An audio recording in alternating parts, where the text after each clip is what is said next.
যুক্তরাষ্ট্রের president Donald Trump ও সিরিয়ার president Ahmed আল শারার মধ্যে হোয়াইট হাউসে অনুষ্ঠিত ঐতিহাসিক বৈঠককে দুই দেশের সম্পর্কে নতুন অধ্যায়ের সূচনা হিসেবে দেখা হচ্ছে।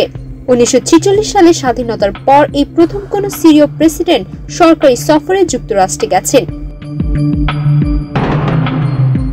বৈঠকের মূল আলোচ্য বিষয় ছিল সিরিয়ার ওপর আরোপিত মার্কিন নিষেধাজ্ঞা।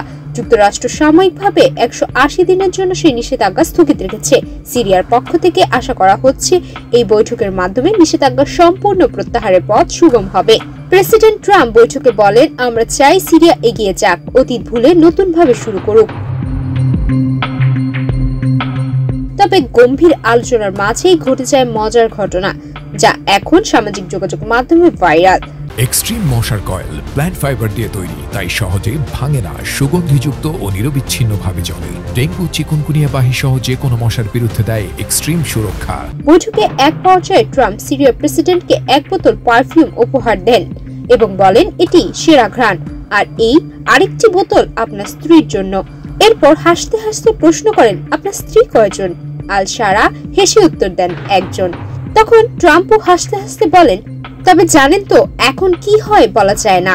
উপস্থিত কর্মকর্তারা তখন হাসিতে ফেটে পড়েন। 43 বছর বয়সী আহমেদ আল শারা একসময় আল কায়েদার সাবেক কমান্ডার ছিলেন এবং যুক্তরাষ্ট্রের সন্ত্রাস বিরোধী তালিকায় তার মাথার উপর ছিল $1 কোটি পুরস্কার। পরবর্তীতে তিনি সামরিক অভিযান চালিয়ে সাবেক প্রেসিডেন্ট বাশার আল আসাদকে ক্ষমতাচ্যুত করে সিরিয়ার নিয়ন্ত্রণ নেন। বৈঠকে আল শারা ট্রাম্পকে প্রাচীন সিরীয় নিদর্শনের প্রতিরূপ উপহার দেন। ট্রাম্প বলেন, আমাদের সবারই অতীত আছে, কিন্তু তারটা সত্যি কঠিন, তবে এমন অভিজ্ঞতা মানুষকে এগিয়ে যেতে শেখায়।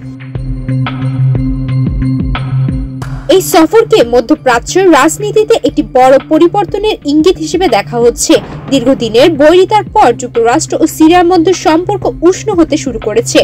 বিশ্লেষকদের মতে সিরিয়ার প্রতি যুক্তরাষ্ট্রের নরম মনোভাব ভবিষ্যতে আঞ্চলিক স্থিতিশীলতা ও সন্ত্রাস বিরোধী প্রচেষ্টার গুরুত্বপূর্ণ ভূমিকা রাখতে পারে। সুমাইয়া মিতু, বাংলাদেশ প্রতিদিন।